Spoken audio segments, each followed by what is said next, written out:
ஆண்டவரே, உபவாசித்து ஜெபிக்க பலம் தாருங்க ஏசப்பா. நாங்கள் ஒன்றும் ரொம்ப நேரம்லாம் கிடையாது, ஏதோ 2 மணி, மேக்சிமம் 2:30 மணி, அது வரைக்கும் தான் நாங்கள் பாஸ் பண்ண போகிறோம். எங்களுக்கு தேவையான பலனை கொடுங்க. உபவாசிக்கும் போது எங்களுக்குள் உண்டாகிற மனம் மாறுதலை ஆண்டவரே குறித்து எங்களை சாட்சியாக நிறுத்துங்க. பாவத்திலிருந்து விடுதலையை கொடுத்து ஆசீர்வதிங்க.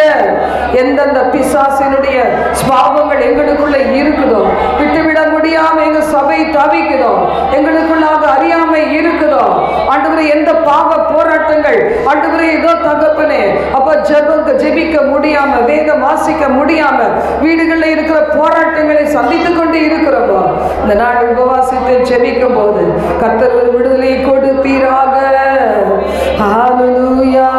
ரிபாபா பாபா பாபால யெகோவா தேவனுக்கு 1000 நாமங்கள், எதை சொல்லி பாடிடுவே.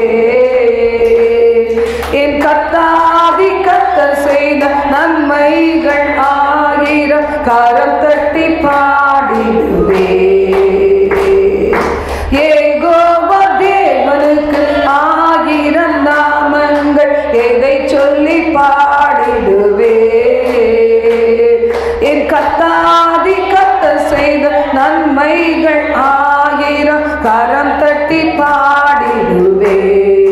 யெகோவா ஷாலோம், யெகோவா ஷம்மா, யெகோவா ருவா, யெகோவா ரப்பா, யெகோவா ருவா, யெகோவா ஷம்மா, யெகோவா ருவா, யெகோவா ரப்பா. எல்ரோயிக்கு அல்லேலூயா, என்னை நீரே ஏக்கமெல்லாம் தீர்த்தீரையா. நான் தாகத்தோடு வந்த போது ஜீவ தண்ணி எனக்கு தந்து தாகம் எல்லாம் தீர்த்தீரையா. எல்ரோயிக்கு அல்லேலூயா, என்னை நீரே ஏக்கமெல்லாம் தீர்த்தீரையா. நான் தாகத்தோடு வந்த போது ஜீவ தண்ணி எனக்கு தந்து தீர்த்தீரையா. யெகோவா ஷாலோம், யெகோவா ஷம்மா, யெகோவா ருவா, யெகோவா ரப்பா, யெகோவா ஷாலோம், யெகோவா ஷம்மா, யெகோவா ருவா, யெகோவா ரப்பா. என் ஷடாயும் நீங்க தாங்க, சர்வவல் தேவனாக என்னை என்றும் நடத்துவீங்க. எபினேசரும் நீங்க தாங்க, உதவி செய்யும் தேவனாக என்னை தாங்குவீங்க. என் ஷடாயும் நீங்க தாங்க, சர்வவல்ல என்னை என்றும் நடத்துவீங்க. எபினேசரும் நீங்க தாங்க, உதவி செய்யும் தேவனாக என்னை என்றும் தாங்குவீங்க. யெகோவா ஷாலோம், யெகோவா ஷம்மா, யெகோவா ருவா, யெகோவா ரப்பா, யெகோவா ஷாலோம், யெகோவா ஷம்மா, யெகோவா ருவா, யெகோவா ரப்பா. எலோகிமும் நீங்க தாங்க, எங்கும் உள்ள தேவனாக எந்த நாடும் பாடுவேங்க. இம்மானுவேல் நீங்க தாங்க, மண்ணில் வந்த தேவனாக இன்றும் என்றும் பாடுவேங்க. எலோகிமும் நீங்க தாங்க, என்றும் உள்ள தேவனாக எந்த நாடும் பாடுவேங்க. இம்மானுவேல் நீங்க தாங்க, மண்ணில் முந்த தேவன் நீங்க இன்றும் என்றும் பாடுவேங்க. யெகோவா ஷாலோம், யெகோவா ஷம்மா, யெகோவா ருவா, யெகோவா ரப்பா, யெகோவா ஷாலோம், யெகோவா ஷம்மா, யெகோவா ருவா, யெகோவா ரப்பா, யெகோவா ஷாலோம், யெகோவா ஷம்மா, யெகோவா ருவா, யெகோவா ரப்பா, யெகோவா ஷாலோம்.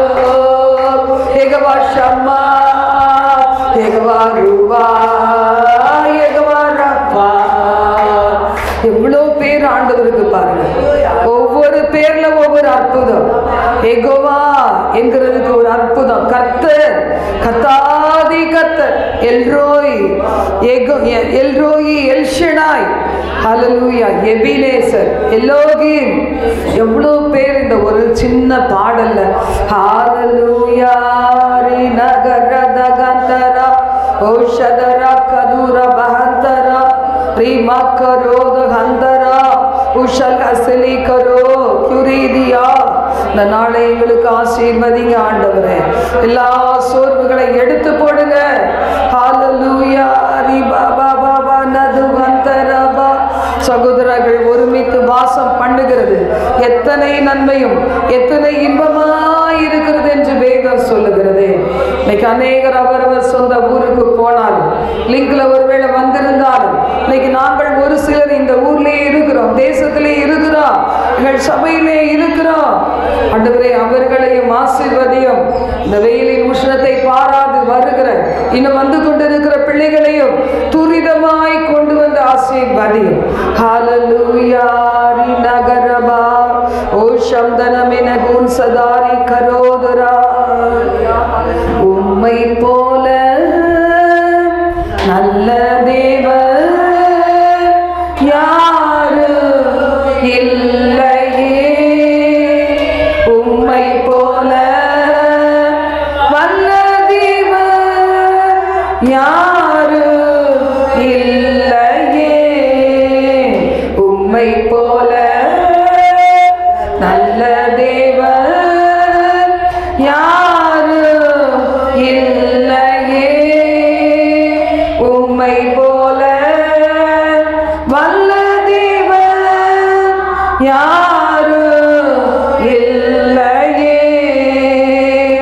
உம்மை போல என்னை தாங்கிட, உம்மை போல என்னை காத்திட, உம்மை போல என்னை தேற்றிட யாரும் இல்லையே.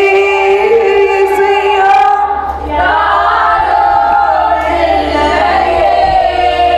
உம்மை போல என்னை தாங்கிட, உம்மை போல என்னை காத்திட, உம்மை போல என்னை தேற்றிட யாரும் இல்லையே. இசையா யாரும் இல்லையே. உம்மை நான் போற்றுகிறேன், போற்றுகிறேன், போற்றுகிறேன். உம்மை நான் வாழ்த்துகிறேன், வாழ்த்துகிறேன், வாழ்த்துகிறேன். உம்மை நான் வணங்குகிறேன், வணங்குகிறேன், வணங்குகிறேன். என் தெய்வமே, என் இயேசுவே. ஹல்லேலூயா. உம்மை போல ஒருவர் இந்த பூமியில நாம் பார்க்கவே முடியாதப்பா. நீர் எங்களை கிருபையாய் நடத்தி வருகிற உமது அன்புக்கு நன்றி. இம்மட்டும் காத்தவர், இனிமேலும் காக்கின்ற தெய்வமாய் இருப்பதற்கு நன்றி. உம்மையே போற்றுகிறோம், உம்மையே வாழ்த்துகிறோம், உம்மையே வணங்குகிறோம். பாதத்தில் எங்களை ஒப்பு கொடுக்கிறோம் ஆண்டவரே. இந்த இடம் முழுவதும் ஆண்டவரே நிறைந்திருக்கிற தேவ பிரசன்னம், எல்லா கீழ்ப்படியாமையின் ஆவி, முரட்டாட்டத்தின் ஆவிகளை ஆண்டவரே சுட்டரிக்கட்டும் என்று ஜெபிக்கிறேன். அறியாமை என்கிற இருளை சுட்டரிப்பதாக நாங்கள் ஒவ்வொருவரும் ஆசீர்வதிக்கப்பட்டவர்களாய் கடந்து செல்ல கிருபை தாரும் எங்களோடு தங்குகிறோம். இயேசுவின் நாமத்தில் ஜெபிக்கிறோம் பிதாவே. ஆமென், ஆமென். நம்ம இந்த நாளில் ஒரு செய்தியை தியானிக்க போகிறோம். எதுவரை இயேசு தன்னை தாழ்த்தினார் அப்படிங்கிற தலைப்பில் நம்ம தேவ செய்தியை பார்க்க போகிறோம். தாழ்த்துகிறது அப்படின்னு சொன்னால், தாழ்மையில் நிறைய பேர் என்ன நினைப்பாங்க தெரியுமா? நம்ம பெரியவங்க கூட மேலே உட்காந்தா கீழே தான் உட்காரணும், அது ஒரு தாழ்மை நினைப்பாங்க. சில பேர் ஹஸ்பண்ட் உட்காந்தாங்கன்னா, ஒய்ஃபெல்லாம் அந்த காலத்தில், இப்போ இல்லை, ஒய்ஃபெல்லாம் என்ன செய்வாங்க, நின்றுட்டே தான் சொல்லுவாங்க. அதான் அவர் உட்காந்துருந்தாருன்னா முன்னாடி நின்றுட்டு தான் இருப்பாங்க. நான் பார்த்துருக்கேன் நிறைய பேர். அது மாதிரி சாப்பாடு சாப்பிடும்போது கூட அவங்களுக்கு முதல்ல போட்டு கொடுத்துட்டு இவங்க பேசாமல் இருப்பாங்க. சாப்பிட்டு முடிச்சுட்டு உடனே தான் சாப்பிடுவாங்க. இப்போ ஈக்குவலாக சாப்பிட்றாங்க, அது கரெக்ட் தான், எல்லோரும் ஒன்றா சேர்ந்து சாப்பிட்றது. அதையும் விட மேலே சாப்பிட்றாங்க. ஏன்னா அவங்க வரதுக்கு லேட் ஆகுது, நம்ம முதல்ல சாப்பிட்றோம் அப்படிங்கிறாங்க. அதுவும் பரவாயில்ல தான். சில பேர் ஹஸ்பண்ட் கீழே உட்காந்தா கூட எனக்கு வசதி மேலே தான் உட்காடுறாங்க, அதுவும் பரவாயில்ல தான். ஆனால் இதெல்லாம் வந்து வெளிப்பிரகாரமான ஒரு தாழ்மை. அதுதான் அந்த காலத்தில் சொல்லி கொடுத்தாங்க. இந்த காலத்தில் எல்லாமே நம்ம ரொம்ப நல்லா படித்து மெச்சூர் ஆகிடுறோம், அனுபவம் முதிர்ந்தவங்களாகிடுறோம். ஆனால் ஆண்டவர் வந்து வெளிப்பிரகாரமாக ஒருத்தர் மேலே உட்காந்தா கீழே உட்கார்றது தாழ்மைலாம் சொல்கிறத விட மேலே என்ன செய்கிறாருன்னா, நம்முடைய ஸ்வாபத்தில் என்ன வேணும்? ஒரு தாழ்மை வேணும். ஆசீர்வாதம் வேணும்னா தாழ்மை வேணும். நம்ம தேவனால் ஆசீர்வதிக்கப்படணும், மனுஷர் கண்களில் ஒரு தயவு கிடைக்கணும். பாருங்கள், மொர்தெகாய் அதனால தான் யாருக்கு பிடிக்காமல் போயிடுச்சு? ஆமாருக்கு பிடிக்காமல் போயிடுச்சு. இன்னும் இவன் மட்டும் என்னை நமஸ்கரிக்க மாட்டேங்கிறானே, மரியாதை கொடுக்க மாட்டேங்கிறானே.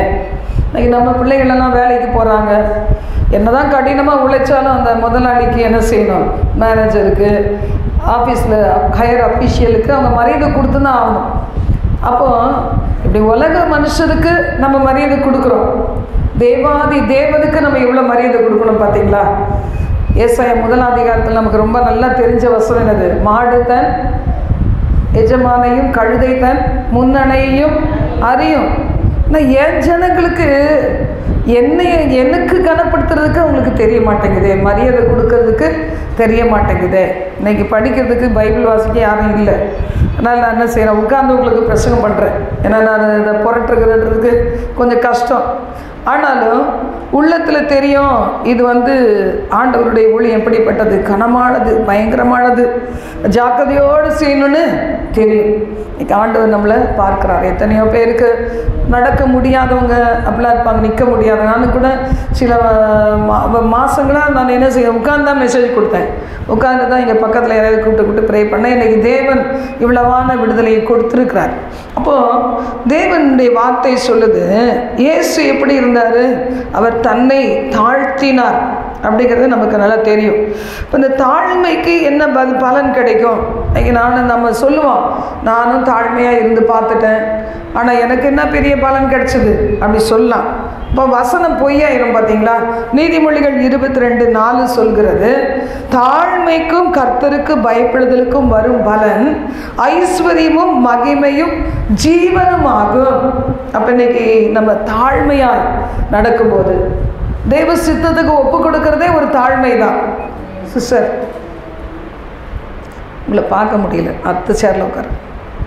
இப்போ தாழ்மை அப்படிங்கிற போது பார்த்தீங்கன்னா, தேவ சித்தத்துக்கு எதிர்த்து நிற்கிறது பெருமை, தேவ சித்தத்துக்கு இணங்கி கொடுக்கறது தாழ்மை. தேவ சித்தம் இது நம்ம கூட ஆண்டவர் பேசிக்கிட்டே இருக்கிறார். அந்த பேச்சுக்கு நம்ம கீழ்ப்படியாமல் நடந்தோம்னா அதுக்கு பேர் என்னது? பெருமை. அதுக்கு கீழ்ப்படி நடக்கும்போது அதுக்கு பேர் என்னது? தாழ்மை.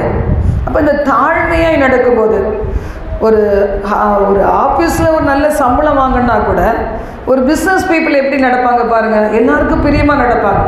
வாங்க சார், வாங்க மேடம் அப்படின்னு சொல்லுவாங்க, குட் மார்னிங், குட் ஈவினிங் அப்படி சொல்லுவாங்க. சில ஊழியக்காரர்கள் என்ன செய்வாங்க, ஸ்பெஷலாக ஒரு சில ஊழியக்காரங்க அவங்களுடைய விசுவாச பிள்ளைகிட்ட ரொம்ப அன்பாக இருப்பாங்க, சகஜமாக பழகுவாங்க. சில பேர் என்ன செய்வாங்க, அப்படியே கொஞ்சம் டிஸ்டன்ஸ் கீப்பப் பண்ணுவாங்க, அதுவும் நல்லதுக்கு தான். ஆனால் சில பேர் நல்லா பழகுவாங்க, விசாரிப்பாங்க, அன்பாக இருப்பாங்க. இப்போ நம்ம கொஞ்சம் பேர் இருக்கோம், இதையே நம்ம நிறைய பேராக இருந்தாலும் என்னுடைய சுபாவம் மாறாமல் இருந்தால் அது பேர் தான் தாழ்மை. மாறிச்சுன்னா அது பேர் என்னது? பெருமைன்னு அர்த்தம். பெருமையுள்ளவர்களுக்கு தேவன் எப்படி இருக்கிறார்? எதிர்த்து நிற்கிறார். ஆண்டவருடைய வார்த்தை சொல்லுகிறது, தாழ்மைக்கும் கர்த்தருக்கு பயப்படுகிற பயத்துக்கும் ரெண்டும் ஒன்னோட ஒன்று கம்பைன் ஆகிருக்கு, இணைக்கப்பட்டிருக்குது. அப்போ தாழ்மையும் வேணும், தேவ பயமும் வேணும். சில பேர் பார்த்தீங்களா, இயேசுவை அறியாத எத்தனையோ பிள்ளைகள் கூட தாழ்மையாக நடப்பாங்க, நம்மளை விட மேலே தாழ்மையாக நடப்பாங்க. பார்த்துருக்கீங்களா? நம்ம பார்க்கலாம், அவங்க மாதிரி அவங்களுடைய கடவுள் நினைக்கிறதுக்கும் அந்த மாதிரி தான் நடப்பாங்க. நம்ம மனுஷர்களுக்கு கூட நம்மலாம் நல்லா பெர்ஃபெக்டாக நடந்தால் என்ன செய்வாங்க, நமக்கு கூட நல்லா மரியாதை கொடுப்பாங்க. இவங்க தேவ பிள்ளைங்க, இவங்க ஆண்டவருடைய பிள்ளைங்க, இவங்க சர்ச்சுக்கு போகிறவங்க, அப்படி தான் உலகம் பார்க்க விரும்புது நம்மளெல்லாம். ஆனால் நாம் எப்படி இருக்கிறோம் பாருங்கள், நம்ம உலகத்தில் எப்படி இருக்கிறோம்? வித்தியாசப்பட்டவர்களாக இருக்கிறோமா? உலக மனிதர்கள் மாதிரியே நம்ம இருக்கோமா? உலக மனிதர்லேருந்து வித்தியாசப்பட்டவர்களாக வாழ்கிறோமா? நம்ம வித்தியாசமாய் வாழ்ந்தோம்னா கட்டாயம் இந்த உலகம் நம்மளை கனப்படுத்தும். தானியேலை கனப்படுத்தினது போல, யோசேப்பை கனப்படுத்தினது போல, அப்போஸ்தலர்கள் ஆதி காலத்தில் போகிற இடமெல்லாம் அவங்களை என்ன செய்தாங்க? சந்தோஷத்தினால் நிறையப்பட்டாங்க. சீஷர்கள் சந்தோஷம், எங்கே போனாலும் அந்த பட்டணத்துக்கு சந்தோஷம், கிராமத்துக்கு சந்தோஷம், அற்புதம் நடந்துச்சு, அதிசயம் நடந்துச்சு. ஆனால் ஒரு பக்கம் எதிர்ப்பு இருக்க தான் செய்துச்சு. எல்லாருக்கும் நல்லவங்களாம் ஆண்டவரே இருக்க முடியாதுல்ல. ஆண்டவராக கர்த்தருக்கு வீட்டை கூட என்ன செய்தாங்க? அவன் பிசாசு பிடிச்சவன், அது இதுன்னு குற்றம் சுமத்த தான் செய்தாங்க. அப்போது கர்த்தருடைய வார்த்தை சொல்லுகிறது, தாழ்மைக்கும் கர்த்தருக்கு பயப்படுகிற பயத்துக்கும் இது வெளிப்படுத்தப்படணும். சில நேரம் பார்த்தீங்கன்னா, நான் இருதயத்தில் தாழ்மையாக தான் இருக்கிறேன், ஆனால் வெளிப்படுத்தலாம் மாட்டேன். சில பேர் அப்படி சொல்லுவாங்க. நான் ஒரு புத்தகத்தில் படிக்கும்போது பார்த்தீங்கன்னா, யார் அப்படி ஒரு பெருமையாக இருப்பாங்கன்னா, தங்களை குறித்து ஒரு தாழ்வு மனப்பான்மை இருக்கிறவங்க பெருமை மாதிரி இருப்பாங்களாம். அது புரியாத சில தாய் தகப்பன் கம்ப்ளைண்ட் பண்ணுவாங்க. மற்றவங்க சொல்லுவாங்க, என் பிள்ளை வந்து ரொம்ப மொரட்டாக ஆட்டமாயிடுச்சு. சில பேர் சொல்லுவாங்க, உங்கள் பிள்ளை என்ன அவ்வளோ மொரடாக இருக்குது, அது என்ன தாழ்மையே கிடையாதா, ஹம்பிள்னஸே கிடையாதா அப்படிலாம் சொல்லுவாங்க. காரணம் என்னென்னா, அவங்க வாழ்க்கையில் ஒன்று சுய பரிதாபம் இருக்கும், இல்லைன்னா இன்னொன்று என்னது, தாழ்வு மனப்பான்மை, தங்களை குறித்து ஒரு தாழ்வு மனப்பான்மை. அது மாதிரி என்ன செய்வாங்க, அது இருக்கிறவங்க பெருமை மாதிரி இருப்பாங்க. ஆக்சுவலாக அவங்க பெருமைக்காரங்க கிடையாது. அதெல்லாம் நம்ம புரிஞ்சுக்கிட்டவங்க தான் அவங்கள புரிஞ்சிக்க முடியும். எல்லாராலையும் புரிஞ்சிக்க முடியுமா? எல்லாராலையும் புரிஞ்சிக்க முடியாது. அவங்க என்ன நினைப்பாங்க, இது ரொம்ப திமிர் பிடிச்சதாக இருக்குதுன்னு சொல்லுவாங்க. நான் கூட என் ஹஸ்பண்ட் டயாலிசிஸ் பண்ண நாட்களில் அவன் டயாலிசிஸ் முடித்து வீட்டில் கொண்டு வந்து வச்சுட்டு சாப்பாடு கொடுத்துட்டு கதவு பூட்டிட்டு அந்த இடப்பட்ட நேரத்தில் ஒரு இதில் வந்து டீமில் இருந்தேன். சினாட் அப்படிங்கிற ஒரு டீமில் இருந்தேன். அங்கே போய் கட்டாயமாக நான் பங்கு பெறணும், தலை காமிக்கணும். அதுக்காக காரில் போயிட்டு இறங்கி, என் கார் கிடையாது, வாடகை கார் தான், போயிட்டு என்ன செய்யுது, உள்ளே போய் அந்த இடத்துல அட்டண்டன்ஸ் கொடுத்துட்டு என்னுடைய ஒர்க் ஏதாவது நான் முடிச்சுட்டு சாப்பிட கூட மாட்டேன். டக்குன்னு கிளம்பி, ஏன்னா எங்கள் ஹஸ்பண்ட் டயாலிசிஸ் முடிச்சு எவ்வளோ என்ன நடக்குன்னே சொல்ல முடியாது, ஓடி வருவேன். அப்போ சில பேர் நினச்சாங்க, ஒரு சிஸ்டர் சொன்னாங்க, முதல்ல அவங்களுக்கு பயங்கர பெருமைக்காரின்னு நினச்சிருந்தேன். ஏன்னா என்னமோ காரில் வந்தால் நல்லா சாரி கட்டியிருக்காங்க. அப்போ இதை மாதிரி தான் சாரி கட்டியிருக்காங்க, வராங்க, அப்படி வராங்க, பேச மாட்டேங்கிறாங்க, பழக மாட்டேங்கிறாங்க, சாப்பிட மாட்டேங்கிறாங்க, ஓடி போகிறாங்க, அப்படி சொல்லி நினைப்பாங்க. ஆக்சுவலாக அப்புறம் என்னோட நல்லா பழகின அப்புறம் தான் என் நிலைமை அவங்களுக்கு புரிஞ்சிச்சு. இன்றைக்கி அதுபோல் உங்களுடைய நிலைமை கூட மற்றவங்களுக்கு புரியாமல் யாரையும் எப்படி விமர்சிக்கலாம், அது வேறு விஷயம். ஆனால் இந்த செய்தியை கேட்குற உங்களுக்குள்ள அந்த பெருமை இருக்குதா? அந்த பெருமை தான் நம்முடைய வாழ்க்கையினுடைய நன்மைகளை என்ன செய்கிறோம், தடை பண்ணிடும். கர்த்தருக்கு முன்னாடி ஒரு தாழ்மை, நம்முடைய சபையில் கூட அந்த தாழ்மை இருக்கணும். விசுவாச பிள்ளைகள் ஒருத்தருக்கு ஒருத்தர் எப்படி இருக்கணும், தாழ்மை உள்ளவர்களாக இருக்கணும். வசனம் என்ன சொல்லுது, ஒருவரை ஒருவர் தங்களிலும் மேன்மையானவர்கள்னு நினச்சி கனம் பண்ணுங்க. இவளுக்கு என்ன கனம் கொடுக்குது, இவளுக்கு என்ன ஸ்தோத்திரம் சொல்கிறது அப்படி நினைக்கக்கூடாது, கனம் பண்ணுங்க அப்படின்னு சொல்லப்பட்டிருக்கு. அப்போது இந்த தாழ்மைக்கும் கர்த்தருக்கு பயப்படுற பயத்துக்கும் வருகிற பலன் என்னவா, ஐஸ்வர்யம் கிடைக்கும், தரித்திரம் போயிடும், வறுமை போயிடும், ஆவிக்குரிய தரித்திரம் போயிடும், பூமிக்குரிய தரித்திரம் போகும், ஐஸ்வர்யமும் மகிமையும் ஜீவனுமாகும்.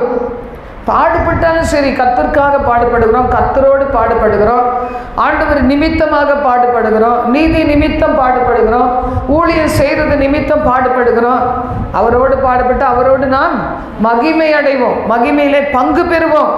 இக்காலத்து பாடுகள், நீங்கள் ஒருத்தர் ஆண்டவரை ஏற்றுட்டு இருக்கீங்க, குடும்பமெல்லாம் ரட்சிக்கப்படலை, குடும்பமெல்லாம் ஆவிக்குரிய காரியம்னா என்னன்னு தெரியாது, இந்த பாடுபடுகிறீங்க, அவரோடு நீங்கள் மகிமையில் பங்கு பெறுவீங்க.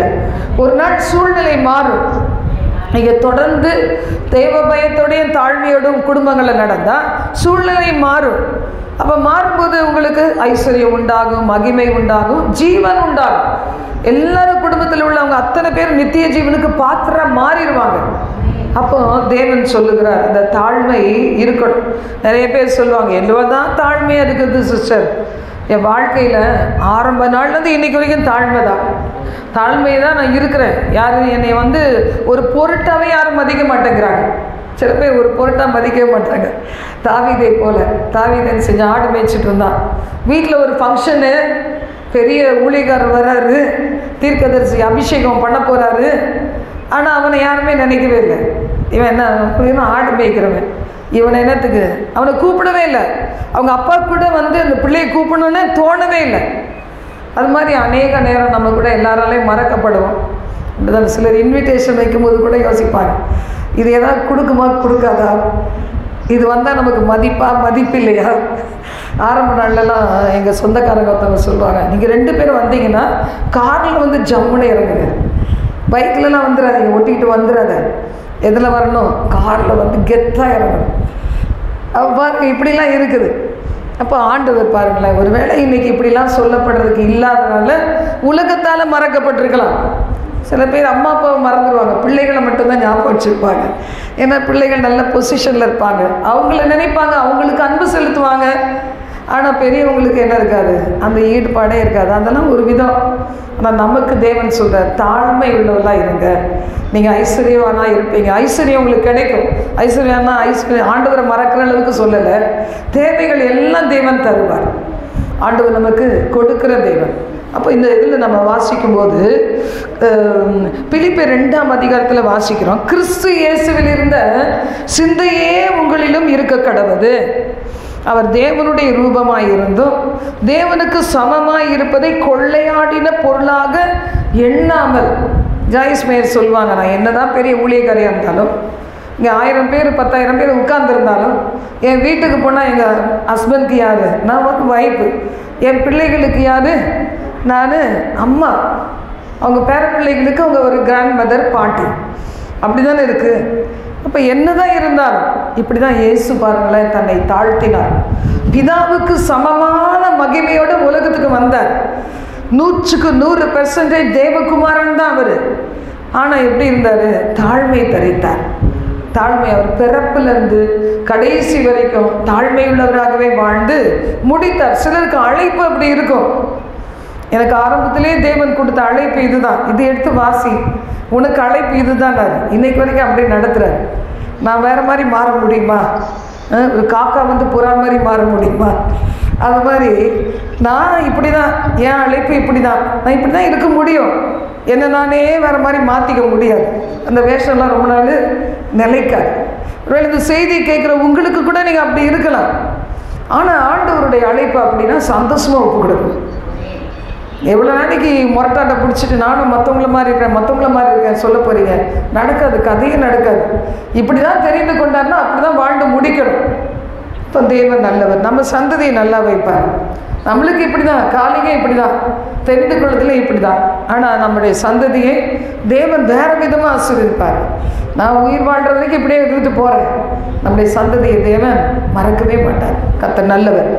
7ஆம் வசனம் சொல்லுது, தம்மை தாமே வெறுமையாக்கி அடிமையின் ரூபம் எடுத்து மனுஷர் சாயலானார். இந்த சிந்தை உனக்குள்ளே கூட வரட்டும்னு சொல்கிறார். எனக்குள்ளே வரணும், என் குடும்பத்துக்குள்ளே வரணும், என் பிள்ளைகளுக்குள்ளே வரணும், உங்களுக்குள்ளே வரணும். ஆண்டவர் அதை எதிர்பார்க்கிறார். நம்ம எவ்வளோ கேட்குறோம் பாருங்களேன். நம்ம மாறணும். மாற்றிக்கும் போது தேவனுடைய ஆசீர்வாதத்தை நம்ம முழுமையாய் பெற்றுக்கொள்ள முடியும். 8ஆம் வசனம், எவ்வளோ நாள் அவர் தாழ்மையாக இருந்தாரா, சிலுவையின் மரண பரியந்தம்.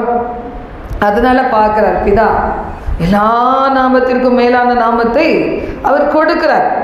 எங்கெல்லாம் இருக்கிறவங்க முழங்கால் முட்டி முடங்குமா, வானோர் பூதலத்தோர் பூமியின் கீழானோருடைய முழங்கால் யாவும் முடங்கும்படிக்கும் அந்த நாவுகள் பிதாவாகிய தேவனுக்கு மகிமையாக இயேசு கிறிஸ்து அவரே கர்த்தர் என்று நாவுகள் அறிக்கை பண்ணும்படிக்கும் எல்லா நாமத்திற்கும் மேலான நாமத்தை பிதாவாகிய தேவன் என்ன செய்தார், ஆண்டவருக்கு கொடுத்தார், இயேசு கிறிஸ்துவுக்கு கொடுத்தார்.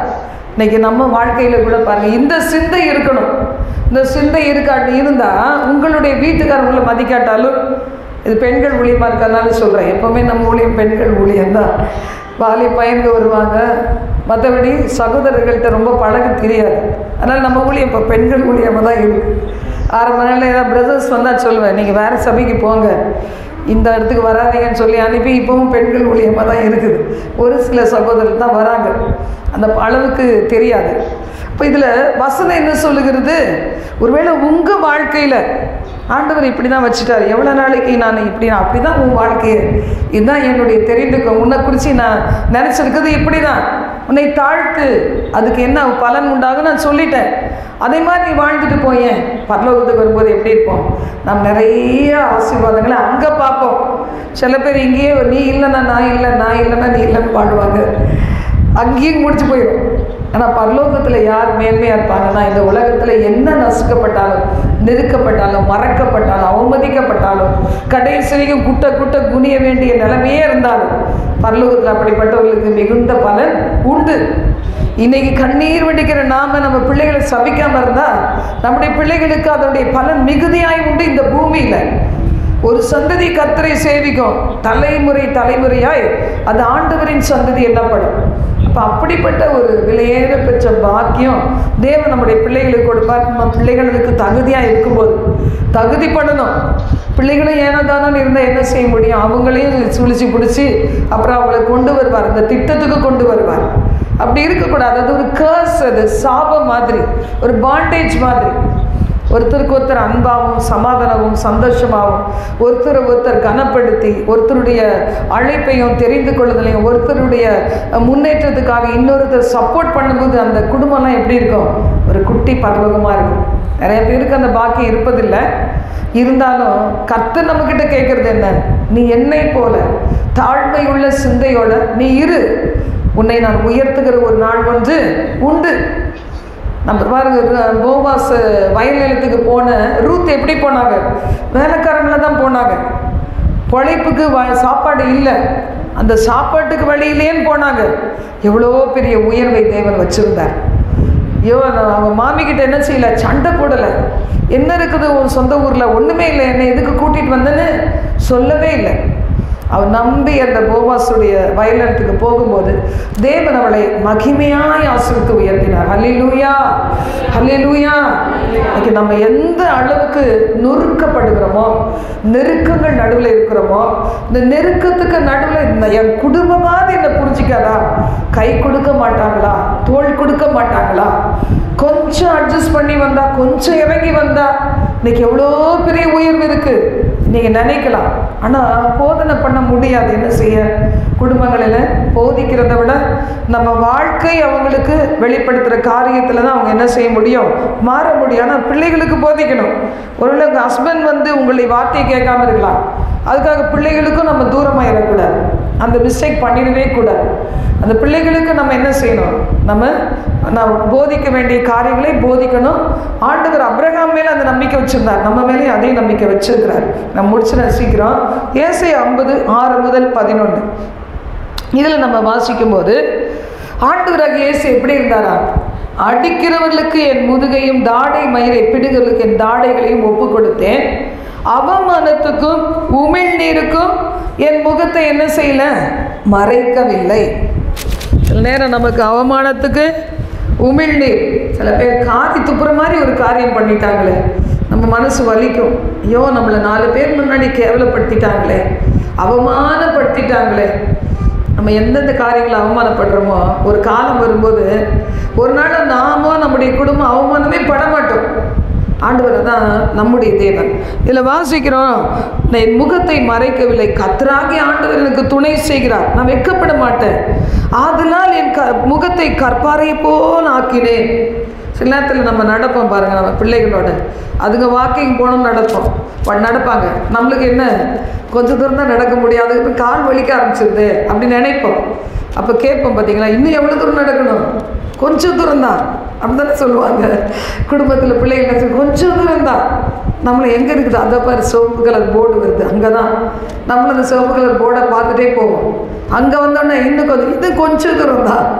அப்படிதான் ஆண்டவர் சொல்லுவார், கொஞ்ச நாள், இன்னும் கொஞ்ச நாள் நான் வருவேன், உன் கண்ணீரை துடைப்பேன், உன் வாழ்க்கையில் நீ எனக்கு காத்திருக்கிறதுக்கு ஏற்றதுக்கான பலனை நான் கொடுப்பேன், உன் கண்ணீருக்கு பதில் உண்டு அப்படின்னு ஆண்டவர் சொல்கிறார். பிதாவாகிய தேவனுடைய சித்தத்துக்கு இயேசு கிறிஸ்து கூட அப்படி தான் பார்த்தீங்கன்னா என்ன செய்கிறார்? மனப்பூர்வமாய் ஒப்பு கொடுத்துட்டார். கெத்சமனே தோட்டத்தில் சொல்கிறார், பிதாவே நமக்கு சித்தமான இந்த பாத்திரம் என்னை விட்டு நீங்கும்படி செய்யும், ஆனாலும் அப்படின்னு சொல்கிறார். தேவ சித்தத்துக்கு ஒப்பு கொடுக்குறேன். பிதா நான் கூட என் வாழ்க்கையில் 3 வருஷமாக பயங்கரமாக போராடி இப்போ என்ன செஞ்சாச்சு? ஒன்றும் நடக்காது, கதை எதிர்த்து நின்னா அவர் சித்தத்தோடு ஒப்பு கொடுத்துருவோம் அப்படின்னா அழகாக போகுது வாழ்க்கை. நீங்கள் கூட சில நேரத்தில் பாருங்களேன், வயல் நிலத்தில் கூட மொத்தமாக விதையை போடுவாங்க. ஆனால் பிடுங்கி நடுவாங்க, அப்போ தான் அது பலன் கொடுக்கும். இல்லை கும்பலோட சொல்லுவாங்க, அந்த மாதிரி இந்த பிரயோஜனம் இல்லை. இஸ்ரவேல் தனித்து வாசமாக இருப்பான். நம்மளை ஒரு குரூப்பில் இருந்து நம்ம நம்புகிற சூழ்நிலையிலிருந்து நம்ம நம்பிக்கை அவர் மேலேயே இருக்கும்படி கொஞ்சம் பிடுங்கி நடுவார். அது வலியாக தான் இருக்கும். ஆனாலும் எப்படி நம்ம கடக்கணும்? கற்பாறையை போல் ஆக்கினேன், என் முகத்தை கற்பாறையை போல் ஆக்கினேன். இன்னும் கொஞ்ச காலம் தாங்கிக்கலாம், இவ்வளோ காலம் வந்துட்டோம், இன்னும் கொஞ்ச காலம் என்னை ஆண்டவர் வந்து என்னை செய்வார், என்னை அவர் ராஜ்யத்துக்கு அழைத்து செல்லுவார், என்னை நீதிமானாக்கிற பக்கத்திலே இருக்கிறார். என்ன பேசுறியோ பேசு, நடக்கிறதெல்லாம் நடக்கட்டும்.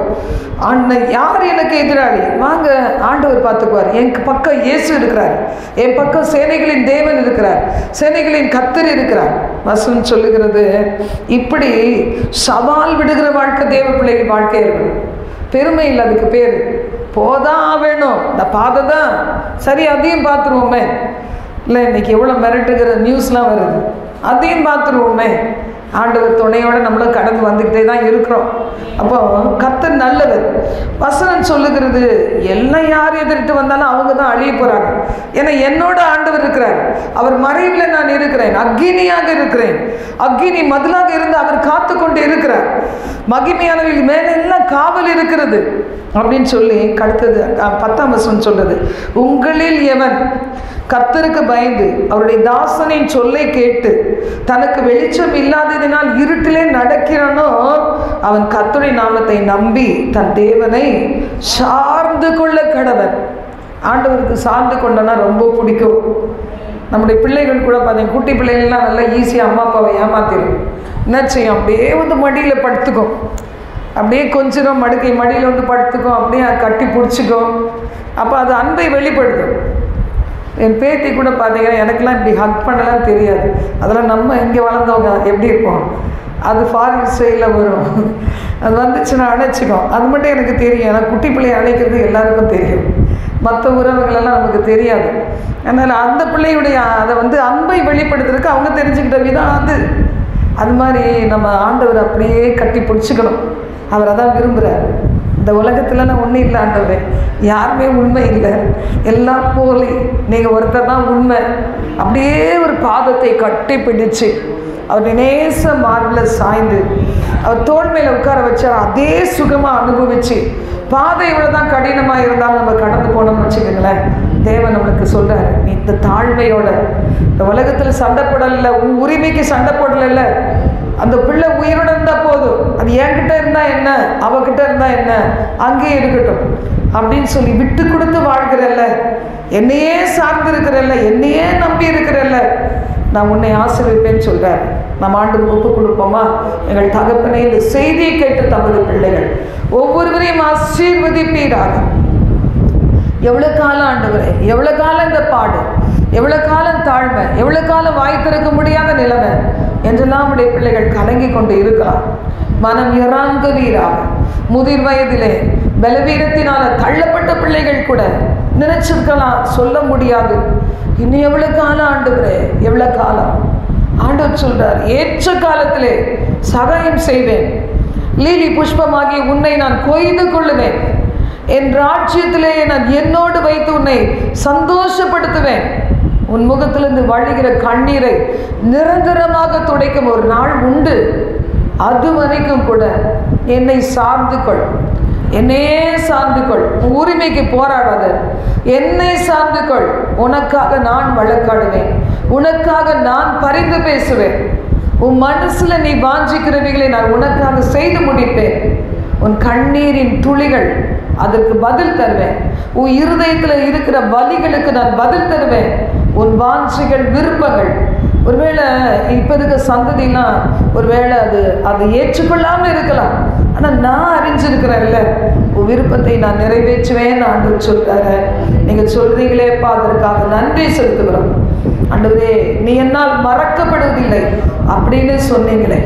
இன்னைக்கு உபவாசத்தோடு ஜபத்தோடு சகோதரிகள் வந்திருக்கிறாங்க, லிங்க்ல வந்திருக்கிறாங்க, நேராக வந்திருக்கிறாங்க, பல தங்கள் சொந்த ஊர்களுக்கு போயிருக்கிறாங்க.